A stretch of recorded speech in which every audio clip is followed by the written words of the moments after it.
नमस्कार, मैं पंकज चौधरी सर स्वागत करता हूं अपने YouTube चैनल पे। आज हम लोग देखेंगे धर्म और अध्यात्म और संस्कृति के बारे में थोड़ा जानकारी प्राप्त करेंगे। तो अभी दशहरा का मौसम चल रहा है, तो सबसे पहले देखेंगे दशहरा आखिर क्यों मनाई जाती है, कैसे मनाई जाती है। तो इसके पीछे दो कहानी हैं, ठीक ना।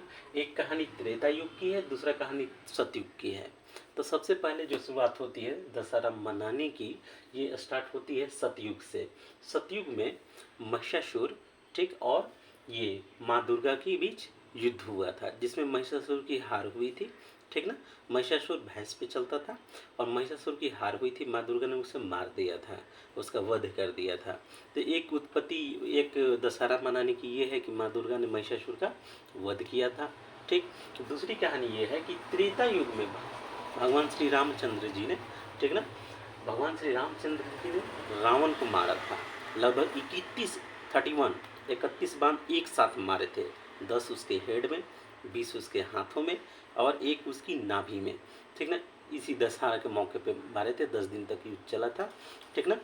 ये चीज़, तो ये त्रेता युग में राम रावण युद्ध हुआ था, एक ये भी है, इसकी वजह से दशहरा मनाते हैं।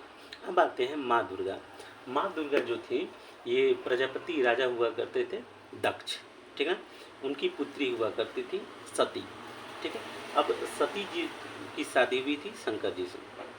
उसके बाद क्या हुआ कि इनको शंकर जी, इनका अपना दामाद पसंद नहीं था। तो एक यज्ञ के आयोजन के अवसर पर इन्होंने उनको नहीं बुलाया, शिव भगवान को नहीं बुलाया, जिससे शिव भगवान बहुत नाराज हुए और नहीं गए यज्ञ में। लेकिन माँ सती चली गई कि मेरे पिताजी यज्ञ करा रहे हैं, तो वो चली गई तो वहाँ उनका अनादर हुआ। अनादर से बहुत दुखी हुई। अब इतनी दुखी हुई कि सभी राजा को बुलाए गए थे, सभी देवताओं को बुलाए गए थे, भगवान शिव जो आराध्य हैं वो नहीं बुलाए थे। और इस पूरे भूलोक का मालिक प्रजापति दक्ष था, उसने नहीं बुलाया। इस वजह से गुस्से होके यज्ञ कुंड में कूद गई और जान दे दी, जिससे भगवान शिव जी बहुत नाराज हुए और लगभग सबका विध्वंस कर ही दिए थे। उसके बाद अगले जन्म में माँ सरस्वती जी हैं, उनका पार्वती के रूप में दक्ष के यहाँ ही जन्म हुआ था। फिर पार्वती जी की शादी इनसे, शंकर जी से हुई थी। तो यहाँ पे हम देखेंगे कि पार्वती जी के 9 अवतार हैं, जिनमें इसकी प्रथम उत्पत्ति आपको दिखेगी जब भगवान शंकर ने गणेश जी का जो मतलब हुआ ये कि पार्वती जी नहाने गई थी, तो उन्होंने सोचा कि घर में कोई नहीं है, कोई आ जाएगा, ठीक ना। इसलिए जो शरीर पे मुल्तानी मिट्टी लगाई थी, उसी मुल्तानी मिट्टी को इस तरह से छुड़ा कर और उसके इकट्ठा करके उसे एक रूप दिया और उसमें प्राण फूंक दिया। उससे उत्पत्ति हुई गणेश जी का, ठीक ना। अब गणेश जी की उत्पत्ति हो गई। गणेश जी को आदेश दिया कि बेटा देखो मैं नहाने जा रही हूँ और आप दरवाजे पे पहरे देना। उसने कहा ठीक है माँ, और वो दरवाजे पे बैठ गए। अब उधर से शंकर जी आए। शंकर जी ने उनको जाने से मना कर दिया गणेश जी ने कि नहीं आप नहीं जा सकते, माँ ने कहा है। शंकर जी ने कहा कि हद है यार, मैं इनका पति हूँ, ये कहाँ से पुत्र आ गया, अभी ऐसा कुछ हुआ, ठीक ना। तो मतलब उन्होंने कहा कि तुम पुत्र कैसे हुए, पिता तो मैं हूँ, पुत्र होते तो मुझे पता होता। उनको लगा कि कोई छलिया है, ठीक ना। और इस तरह से दोनों में युद्ध हुआ और भगवान शंकर जी ने अपना त्रिशूल मार दिया, जिससे उनका गर्दन कट गया और इससे आहत हो गई। फिर माँ पार्वती बाहर से आई तो देखें कि उनके पुत्र गणेश का भगवान शंकर जी ने ही गुस्से में मार डाला। अब इससे उनके गुस्सा इतना पारा चढ़ गया कि वहाँ पर 9 रूपों की उत्पत्ति होती है, ठीक ना। उनमें से तो इसकी चर्चा करेंगे, पहले इस कहानी को समेट लेते हैं। तो जब उत्पत्ति हुई तो देवताओं की स्तुति करने पे, समझाने पे माँ शांत हुई। फिर भगवान शंकर जी ने त्रिशूल को एक दिशा में भेजा कि जाओ, जिस दिशा में माँ और पुत्र दोनों विपरीत दिशा में सो रहे हों, ठीक ना, उनका हेड जो है गर्दन काट के लाना। त्रिशूल पूरे त्रिभुवन में घूमा और एक जगह देखा कि एक हथनी है जो इस तरफ और उनका बच्चा इस तरफ है। तो उसने उस बच्चे का जो माँ के विपरीत दिशा में था उसका हेड काटा लाया और भगवान शंकर जी ने गणेश के धड़ के ऊपर वो जो हाथी का मस्तक है उससे सेट किया, उसमें प्राण फूंक दिए। तो इस तरह से भगवान जो गणेश जी हैं, ठीक ना, उनका ये जो आपका सूंड वाला रूप देते हैं, हाथी का हेड वाला रूप देखते हैं, वो वहाँ से देखते हैं। अब यहाँ पे जो माँ दुर्गा के 9 रूप की उत्पत्ति हुई उनकी चर्चा करते हैं। तो पहला है शैलपुत्री, ठीक ना। शैल का मतलब है ये हिमालय की पुत्री थी, ठीक ना। तो शैलपुत्री का वाहन है वृषभ, ठीक ना। और इनकी शादी शंकर जी से हुई थी, ठीक है, इसलिए वृषभ दोनों का ही है। चलिए, इसके बाद माँ ब्रह्मचारिणी, इनका है सिंह, माँ चंद्रघंटा, माँ कुसमांडा, माँ स्कंद माता। स्कंद माता कार्तिकेय की माँ है, ठीक ना, कार्तिकेय की माँ है, कार्तिकेय का वाहन है मोर। इसके बाद माँ कात्यायनी, माँ कात्यायनी की सवारी भी सिंह है।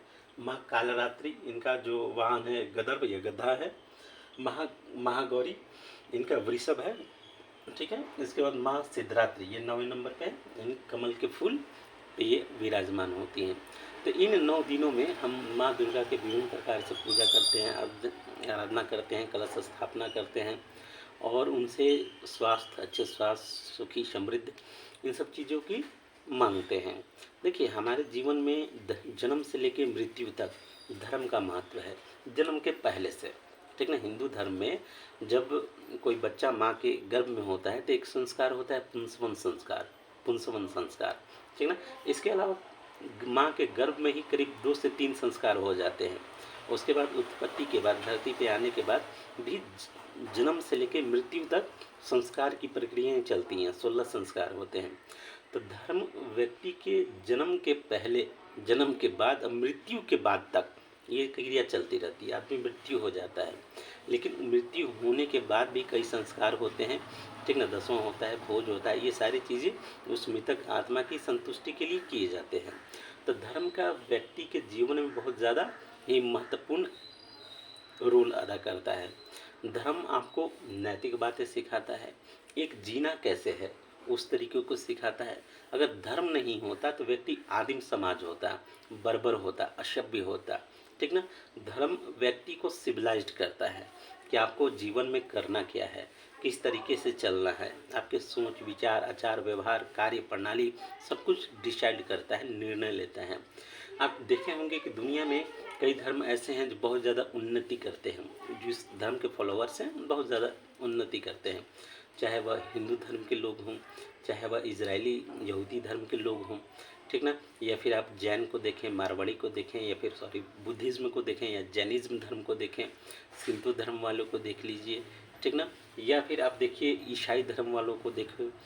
इन धर्मों की कुछ मूल बातें ऐसी हैं जो अपने धार्मिक जो अनुयायी हैं, फॉलोअर हैं, उनको बहुत ज़्यादा नैतिक बनाती है, बहुत ज़्यादा ऑनेस्ट बनाती है, उनको अपने जीवन में एजुकेशन से लेके भौतिक उन्नति के ऊपर ज़्यादा बल देती हैं, एक संस्कारी रूप से जीवन को जीने की प्रेरणा देती है, जिससे क्या है कि उस धर्म के, चाहे वह हिंदू हो या फिर यहूदी धर्म हो या ईसाई धर्म है, बौद्ध धर्म हो, जैन धर्म हो, इनके लोगों को देखिएगा तो कहीं ना कहीं वो जीवन में ज़्यादा आध्यात्मिक प्रगति करते हैं या नैतिक भौतिक हर रूप से ये प्रगति करते हैं। तो ये धर्म डिसाइड करता है। धर्म जो है वसुधैव कुटुंबकम की भावना से भरा होता है, जैसे हमारा हिंदू धर्म हो गया, इसमें कई ऐसी बातें हैं कि पूरा विश्व ही ये परिवार मानता है, ठीक ना। तो ये सब नैतिक बातों का संग्रह होता है जो किसी देश को एक शांत, एक विकसित देश बनाता है, ठीक है। तो सबको दशहरा की बधाई हो और सब अच्छी तरह से पढ़ें, जीवन में नौकरी प्राप्त करें, आगे बढ़ें। इसी के साथ नमस्कार, धन्यवाद।